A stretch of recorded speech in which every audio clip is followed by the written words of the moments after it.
So friend, मैं हूँ bridge और आज 19 जुलाई को हम लोग करने वाले हैं द हिंदू के इम्पोर्टेंट न्यूज़ को कवर। सबसे पहले जो फ्रंट पेज पे दो न्यूज़ दिख रही है, एक तो ये कि 2 आदमी मारे गए हैं, 31 इंजर्ड है ट्रेन दुर्घटना में, और दूसरा इसके बगल में आप देख रहे हैं कि सुप्रीम कोर्ट ने ये आदेश दिया है कि सेंटर वाइज नीट के रिज़ल्ट को कल तक जारी किया जाए। पहले हम लोग इस दो न्यूज़ के ऊपर बात करें तो ये जो 2 आदमी के मारे जाने की खबर है, यूपी के गोंडा में एक और ट्रेन दुर्घटना होती है। अभी पिछले कुछ दिनों से ट्रेन दुर्घटना का जो क्रम है वो बहुत ज़्यादा होने लगा है कंपेयर टू पिछले, अगर हम लोग कुछ वर्षों की तुलना करें तो अभी जो ट्रेन दुर्घटना है वो बहुत तेज़ी से बढ़ रही है। दुर्घटनाएं होती है, उसके बाद एक जांच कमेटी बैठना, ये सब तो जो औपचारिक विषय है वो होता है, लेकिन इसमें जो सबसे बड़ा नुकसान होता है ना वो ये होता है कि किसी फैमिली का कोई ऐसा व्यक्ति ट्रेवल कर रहा है जो उस फैमिली का एलोन ब्रेड विनर है। एक व्यक्ति है जो उस पूरे परिवार को चला रहा है, उस पूरे परिवार के रोजी रोटी को देख रहा है, और वो व्यक्ति अचानक से किसी दुर्घटना में शिकार हो जाता है। ऐसे ट्रेन दुर्घटना में उनकी मृत्यु हो जाती है। कई बार तो डाटा एग्जैक्ट प्राप्त करने में भी दिक्कतें आती है। उस परिवार को फिर सरवाइव करने के लिए क्या करना होगा, कैसे वो परिवार सरवाइव करेगा, ये एक समस्या होती है। और ट्रेन दुर्घटनाएं अगर इस स्पीड से बढ़ती जा रही है तो उनको अगर अवलोकन किया जाए और ये देखा जाए कि कैसे इनको रोका जा सकता है, तो इसमें सरकार का ही एक पिछले वर्ष आप कह सकते हैं कि ऐसा एक योजना था जिसको कवच नाम से सरकार ने बताया था कि कवच नाम का एक प्लानिंग है ऐसा, जो ट्रेन दुर्घटना को रोकने में मदद करेगा। कुछ विशेष ट्रेनों में ये इम्प्लीमेंट भी हुए।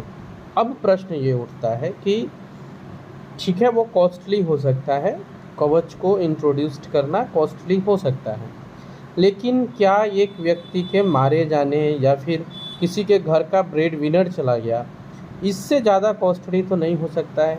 अगर ज़रूरत पड़ी तो फिर बजट के किसी अन्य हिस्से में कॉम्प्रोमाइज़ करके भी कवच जैसे सुविधा को ज़रूर इंट्रोड्यूस्ड करना चाहिए, क्योंकि ये मामला में जो लोअर क्लास है, लोअर मिडिल क्लास है, इनकी हालत, एक तो इंस्टेंट जो व्यक्ति गया उसे तो वापस लाया ही नहीं जा सकता, वो दुख रहता है, साथ ही साथ में इनकी अब आगे का जीवन किस तरह से कैरी हो वो भी एक समस्या बना रहता है।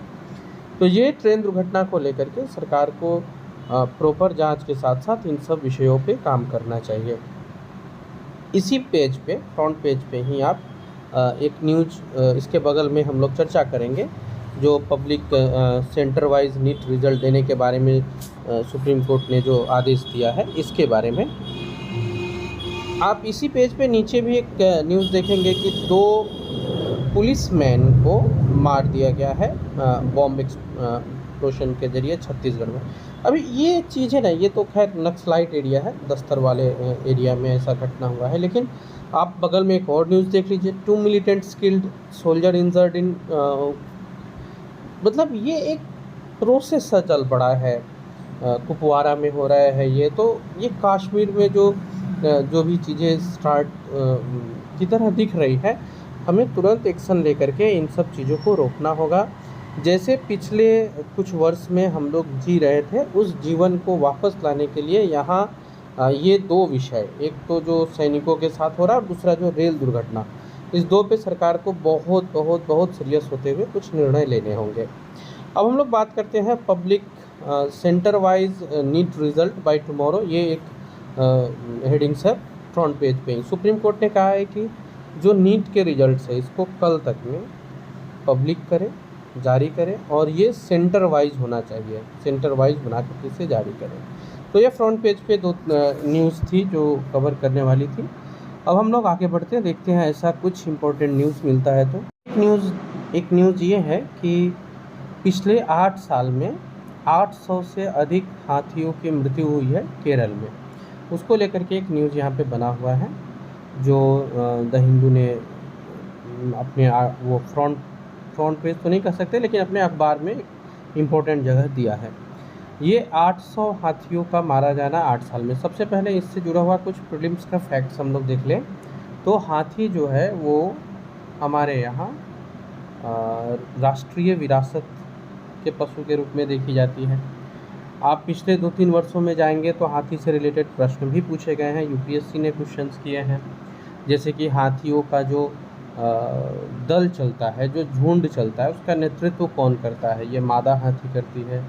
उनकी गर्भावस्था की अवधि क्या होती है? तो इस विषय पे प्रश्न पूछे गए हैं। राष्ट्रीय हाथी दिवस कब मनाया जाता है? अभी रिसेंटली अगस्त में आने वाला है। तो ये सब चीज़ें आप एक जगह इसको नोट कर लीजिएगा। मेरा एक क्वेश्चन इस वीडियो के जरिए रहा, आप बताइएगा राष्ट्रीय हाथी दिवस कब मनाया जाता है और मादा हाथी की जो गर्भावधि रहती है वो कितने दिनों की होती है। हम लोग आगे पढ़ के देखते हैं और भी इस तरह का कुछ क्वेश्चंस, कुछ इम्पोर्टेंट करेंट न्यूज़ है। तो एक प्रश्न ये दिखता है कि एक्सपर्ट्स लोग हाँ, फिलिस्तीन का झंडा लहराया गया है कुछ वर्ग, आप कह सकते हैं कुछ स्थान पे कुछ लोगों के द्वारा, और इस पे इन्हें अरेस्ट किया गया है, केसेस भी बनाए गए हैं। तो इसको लेकर के भारत में जो एक्सपर्ट्स हैं वो 2 वर्ग में बटे हुए हैं। मेंस के दृष्टि से इस चर्चा को समझना इम्पोर्टेंट है। एक वर्ग का कहना है कि फिलिस्तीन जो है वो हमारा फ्रेंडली कंट्री है, उसके साथ हमारा कोई शत्रुता वाला संबंध है नहीं, तो उसके झंडे को फहराने से क्या दिक्कत है? शत्रु देश के झंडे को लहराना वो तो ठीक है, समझ में आता है, लेकिन फिलिस्तीन तो हमारा फ्रेंडली कंट्री है, तो इसके झंडे को अगर फहरा दिया जाता है तो क्यों मामला बनना? पहले ये देख लेते हैं। जो केसेस है वो दर्ज हुए हैं, यहाँ बोल्ड अक्षर में दिया गया है, भारत न्याय संहिता और यूएपीए के अंतर्गत। So full form of UAPA यहाँ लिखा हुआ है, अनलॉफुल एक्टिविटीज़ प्रिवेंशन एक्ट। इसके तहत बहुत लोगों को अरेस्ट किया गया है, अलग अलग जगह है, जैसे कि मध्य प्रदेश हो गया, बिहार हो गया, झारखंड हो गया, फिर जम्मू कश्मीर है, उत्तर प्रदेश है। यहाँ से 2 वर्ग यहाँ पे बटे हुए हैं। एक वर्ग है जिनका कहना है कि अगर किसी देश के साथ हमारा मित्रवत संबंध है, हमारा उसके साथ विचार मिलता है, अगर मैं उसके झंडे को फहराता हूँ तो इसमें क्या दिक्कत है? खैर, यहाँ पे एक देखते हैं कि गवर्नमेंट का वेबसाइट क्या कह रहा है। गवर्नमेंट वेबसाइट कह रहा है कि India support for the फिलिस्तीनियन cause is an integral part of the Nations foreign policy. Bharat की जो विदेश नीति है उसका एक हिस्सा है और ये फिलिस्तीन को सपोर्ट करते हैं। मीन्स हमारा जो फिलिस्तीन के साथ संबंध है वो आप आईआर में पढ़े होंगे, soft policy, hard policy, sharp policy. तो हमारा जो फिलिस्तीन के साथ संबंध है वो सॉफ्ट पॉलिसी रिगार्डिंग है, सॉफ्ट पॉलिसी वाले संबंध है इनके साथ। अभी एक और बात आती है कि सॉफ्ट पॉलिसी वाले जो संबंध है हमारे उनके साथ, उस संबंध में हम लोग कभी भी केवल जो मानवीय सहायता होता है, अगर कुछ दुर्घटनाएं घटित होती है तो उसमें हम उन्हें हेल्प करते हैं, ऐसा संबंध है। तो बहुत गहरा कुछ संबंध नहीं है उनके साथ। ये एक बात है जो सरकार कह रही है। अभी है कि अकॉर्डिंग टू रूल्स अगर वो फ्रेंडली कंट्री है तो हमें फिलिस्तीन का झंडा फहराना चाहिए। पीताम्बर सिंह जो वहाँ के सुप्रिटेंडेंट ऑफ पुलिस है, उन्होंने दुमका के, इन्होंने बताया है कि एक पार्टिकुलर प्लेस होता है, इन सब चीज़ों के लिए एक स्थान होता है जहाँ आप झंडा फहराइए, कोई दिक्कत नहीं है, लेकिन उसके लिए एक स्थान है। आप ऐसा नहीं कर सकते हैं, ऐसा नहीं कर सकते हैं कि किसी को इंटेंशनली दुख पहुँचे या किसी को चिढ़ाने के लिए आप एक फ्लैग का यूज कर रहे हैं, और ये गलत है। इसके तहत मामला बनाया गया है। मामला ये नहीं बनाया गया है कि ये झंडा क्यों फहराया गया, मामला झंडा फहराने के इंटेंशन को लेके बनाया गया है। तो 2 वर्ग जो बटे हुए हैं, एक का कहना है कि नहीं झंडा फहराया जा सकता है, हमारी आज़ादी है, दूसरे का कहना है कि नहीं झंडा आप फहरा सकते हैं, लेकिन समस्या ये है कि झंडा फहराने का तरीका, स्थान, ये चेंज होना चाहिए। ये मामला बहुत गहराई से चल रहा है हमारे यहाँ। अभी तो संसद में भी कुछ इस तरह के बातें, बहस वगैरह चली हैं।